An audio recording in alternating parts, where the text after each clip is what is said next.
I am Dr. Shobha Johari, Associate Professor in Botany at LBS Government College, Kotputli. पिछले lectures के continuation में मैं आगे आपको बता रही हूँ रिप्रोडक्शन इन फंजाई।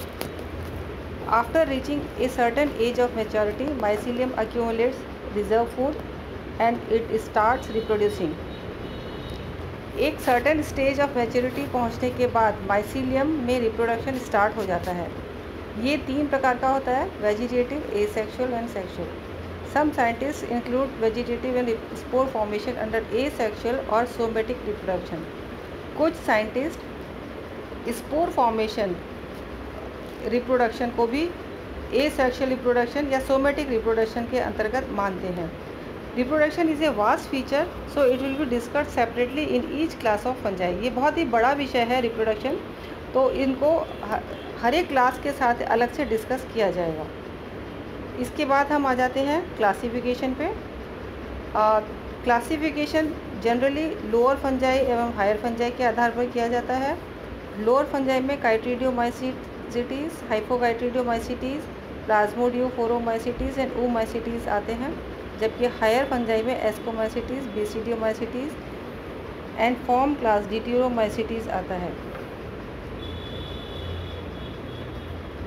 एलेक्सोपोलस 1962 के अकॉर्डिंग क्लासिफिकेशन ऑफ फंजाई, इन्होंने फंजाई के लिए डिवीज़न माइकोटा नाम दिया।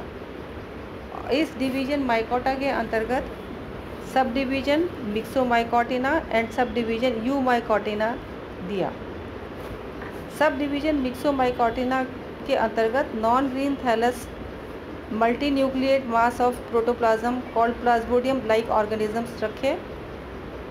इन ऑर्गेनिजम्स में lack of definite cell wall थी, मतलब कि एक डेफिनेट सेल वॉल प्रेजेंट नहीं थी। ये organisms free living, diploid, holocarpic and amoeboid in shape के थे।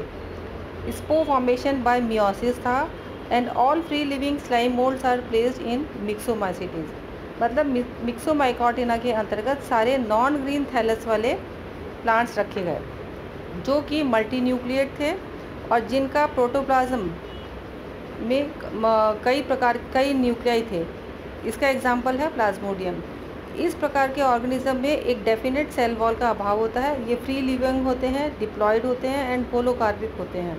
होलोकार्पिक का अर्थ है कि लाइफ के सारे फंक्शंस एक सिंगल सेल द्वारा परफॉर्म किए जाते हैं। दूसरी तरफ सब डिवीज़न यूमाइकोटिना आ जाता है। इसके अंतर्गत सारे फिलामेंटस माइसीलियम वाले ऑर्गेनिजम्स रखे गए जो कि फंजाई थे, और इस माइसीलियम के यूनिट स्ट्रक्चर को सेल ना कह करके हाइफा कहते हैं। इन वाले सब डिवीज़न में cell wall composed of chitin और mixture of chitin and cellulose था। Definite nucleus with nuclear membrane पाई जाती है। ये वाले ऑर्गेनिजम्स यूकार्पिक होते हैं। सेप्टा विद सेंट्रल पोर होते हैं एंड रिप्रोडक्शन बाय माइटोस्पोर्स विच में बी मोटाइल और नॉन मोटाइल।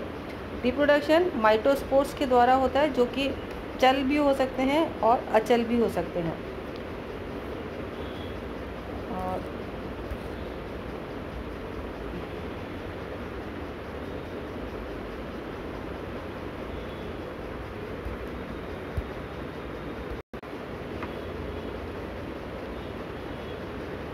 लोअर फंजाई में जो काइट्रीडियोमाइसीटीज़, हाइपोकाइट्रीडियोमाइसीटीज़, प्लाज्मोडियोफोरोमाइसीटीज़ एंड oomaइसीटीज़ थे, इनके मुख्य कैरेक्टर्स देखिए क्या हैं। इनमें मोटाइल सेल्स पाई जाती हैं। तो ये देखिए, ये एक स्लाइड मैंने यहाँ पर आपके लिए प्रस्तुत करी है। इसमें सभी प्रकार के मोटाइल सेल्स दिखाए गए हैं। जैसे आप ये डायग्राम ए में आप देख रहे हैं, इसमें मोटाइल सेल पोस्टीरियर पोजीशन पर लगा हुआ है जो कि विप्लैश टाइप है। ये कैरेक्टर है काइट्रीडियोमाइसीटीज़ का। जबकि बी डायग्राम में आप देख रहे हैं फ्लैजिलम एंटीरियर पोजीशन पर लगा हुआ है और ये टिंसल टाइप का है। ये कैरेक्टर पाया जाता है हाइपोकाइट्रीडियोमाइसीटीज़ में। सी डायग्राम में आप देखिए, मोटाइल सेल के एंटीरियर पोजीशन पर बाईफ्लैजिलेट फ्लैजिला है। मतलब कि ये जो मोटाइल सेल है बाईफ्लैजिलेट है, अर्थात 2 फ्लैजिला लगे हुए हैं और इन दोनों फ्लैजिला जो है वो इक्वल साइज़ के नहीं हैं। एक छोटा है और एक उससे कई गुना बड़ा है, 3 या 4 टाइम्स बड़ा है। जो छोटा फ्लैजिलम है वो ब्लंट एंडेड है and longer flagellum is tapering है, बहुत इसका तीखा एंड है। फोर्थ जो डी डायग्राम है वो ओमाइसिटीज़ का है। इसमें देखिए मोटाइल सेल की एंटीरियर पोजीशन पे फ्लैजिला हैं और ये दोनों फ्लैजिला लगभग इक्वल लेंथ के हैं, जिसमें से एक जो कि फॉरवर्ड डायरेक्टेड है वो टेंसल टाइप का है और बैकवर्ड डायरेक्टेड फ्लैजिलम जो है वो व्हिप्लैश टाइप का है। तो ये लोअर फंजाई के कैरेक्टर्स हैं जिनमें कि ये चारों क्लासेस आती हैं।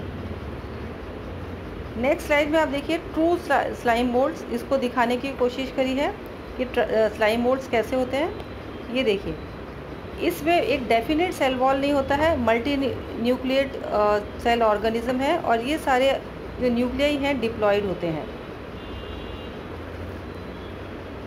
नेक्स्ट आ जाता है मिक्सोमाइकोटिना।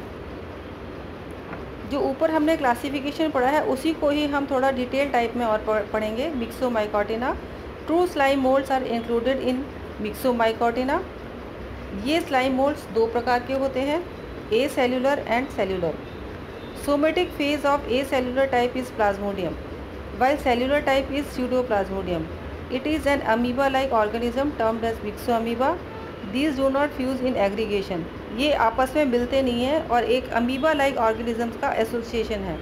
They retain their identity but function as a unit until the time of sporulation. ये उस मिक्स अमीबा जो है वो उसके अंदर इंडिविजुअल ऑर्गेनिज्म अपनी आइडेंटिटी को मेंटेन रखता है और ये स्पोरुलेशन के समय ही एक यूनिट की तरह काम करते हैं। Slime moulds have phagotrophic mode of nutrition, hence they are not true fungi. ये अक्सर क्वेश्चन माना जाता है कि स्लाइम मोल्ड्स को हम ट्रू फंजाई माने या ना माने।